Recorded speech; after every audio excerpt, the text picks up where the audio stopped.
Bonjour et bienvenue dans Immortal Game, la seule émission de gaming sponsorisée par l'Immortal Corp. Méfiez-vous des imitations. Après tant de jeux axés sur les combats, on va finir par croire que j'ai un problème avec la violence. Alors voici un petit jeu doux et délicat.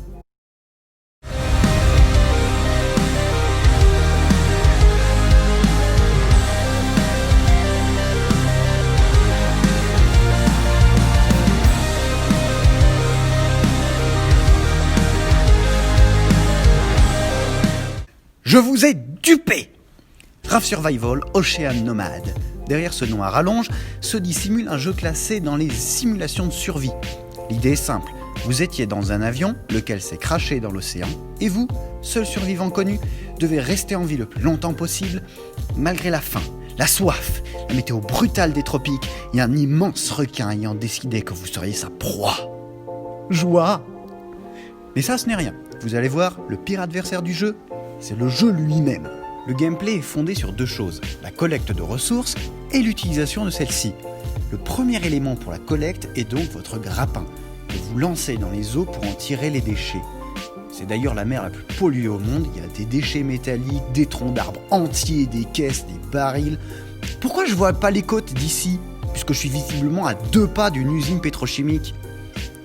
Avec tout ceci, je puis construire un radeau de fortune, afin d'échapper au requin, lequel viendra quand même essayer de me mordre les planches.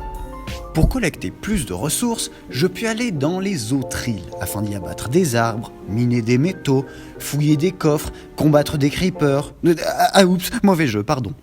Sur ces îles, on trouve également des adversaires féroces, comme des crabes, ou des sangliers, des crocodiles. C'est mieux ça. La dernière manière de collecter le nécessaire est d'aller le piquer aux autres, en attaquant le radeau d'un autre joueur. Celui-ci pourra se défendre et il faudra le vaincre pour pouvoir piller les ressources qu'il aura durement accumulées. Bon, en réalité, ce sont des bots et leurs radeaux sont tous les mêmes. Ce n'est pas la peine de culpabiliser. À cet instant, vous vous dites sans doute que vous connaissez ce jeu. Mais pas vraiment, mais un peu quand même. Et ce flou est normal. Il ressemble à tous les autres jeux de survie sur mobile, avec son principe base, plus exploration, plus gestion de ressources. Et le coup du requin et du grappin, c'est piqué au jeu Raft, que vous connaissez sans doute via le joueur du grenier. Comme toi d'ailleurs. En effet. C'est ici que commence un des problèmes de base du jeu. Il veut être original, proposer une expérience plus immersive avec une vue à la première personne, plus ambitieux avec la possibilité de créer sa base comme on l'entend. Mais au final, il ne fait que piquer ce que d'autres jeux faisaient mieux avant lui. Mes références ici seront Last Day on Earth et Stormfall, Saga of Survival, qui sont bien plus immersifs au final et avec un gameplay de qualité, notamment pour la gestion et le stockage des ressources, ainsi que le combat. Car oui, je n'ai fait que l'effleurer, mais il y a des combats épiques dans ce jeu. Enfin, si on le fait exprès. Mais la méthode la plus efficace, c'est de foncer sur l'ennemi et de frapper en premier. L'animation des adversaires étant un peu plus lente que la vôtre, vous pouvez les vaincre simplement en bourrant les coups de lance. La victoire revient en général à celui qui a la lance la plus forte, et le jeu n'en a que 2. Voilà. Non, pour rendre les affrontements sympas, il faut aller du côté des armes à distance, comme mon chouchou, l'arc, qui est l'arme la plus efficace contre le requin, les dégâts étant conséquents et les flèches faciles à produire.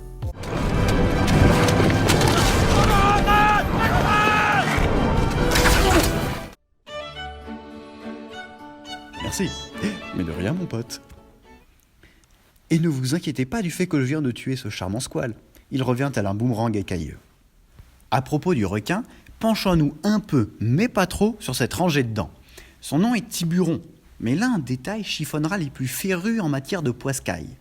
Le tiburon est un petit requin de la famille des requins-marteaux, faisant en moyenne 1 petit mètre de long. Alors pourquoi j'affronte un pétard de requin taupe de plus de 3 mètres ?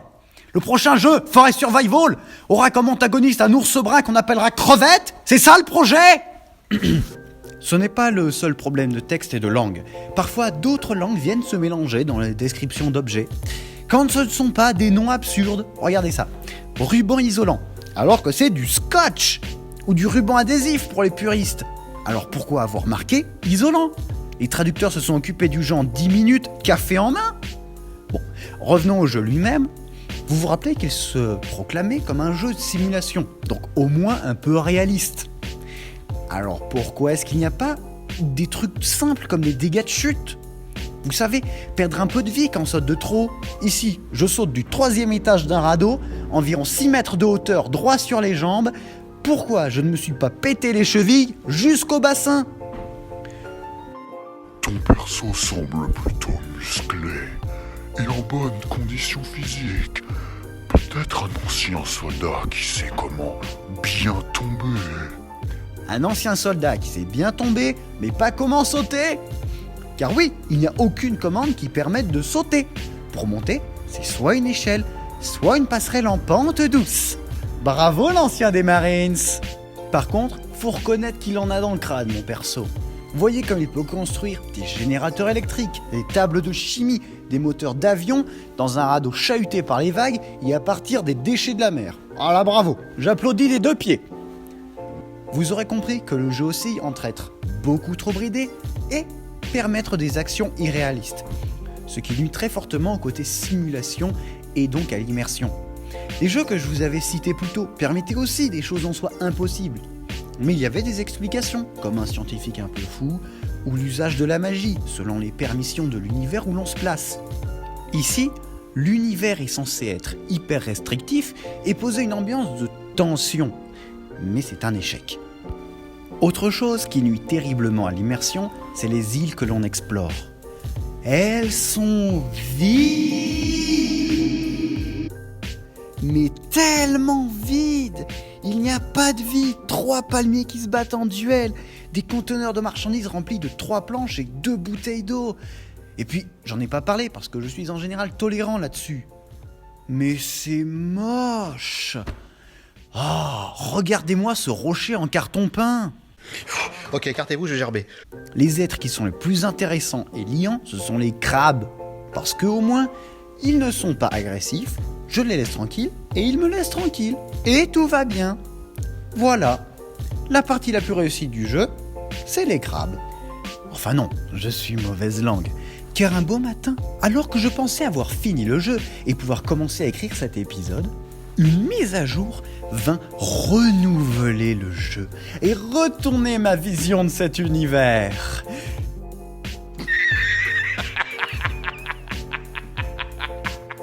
Non, c'est juste une refonte graphique qui n'a touché que les textures du radeau.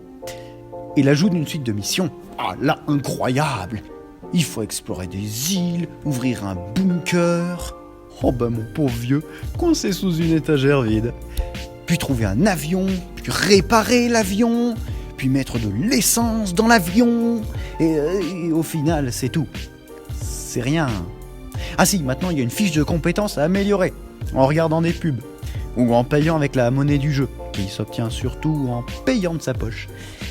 Mais pour honorer les développeurs, qui ont quand même dû travailler dur pour faire un jeu aussi vide, je me suis lancé 2 défis.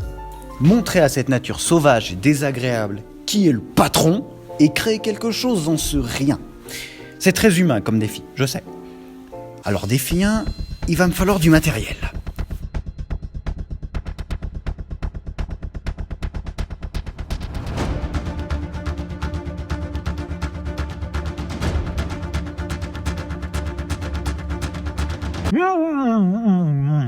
Il est temps de rappeler qui trône au sommet de la chaîne alimentaire. Le Phénix!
Bon attends, je vais t'aider petit nounours, suis-moi. Et quoi, tu m'attaques ? Un gras.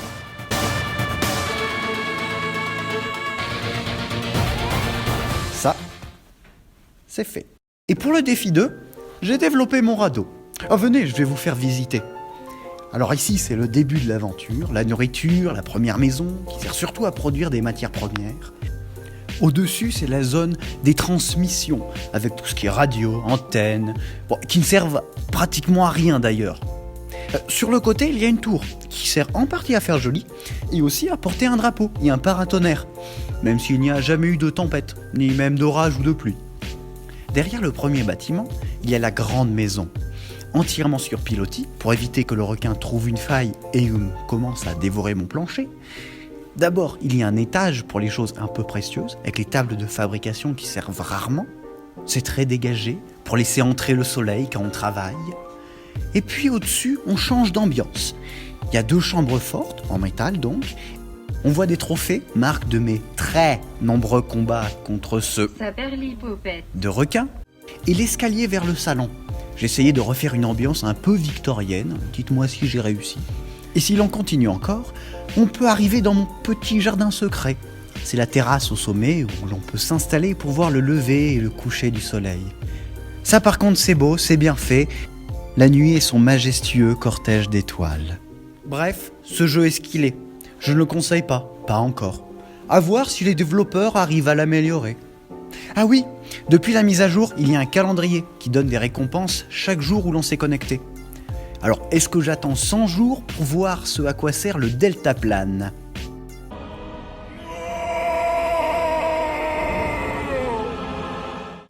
D'accord, allez, au plaisir de vous revoir quelque part dans cet univers.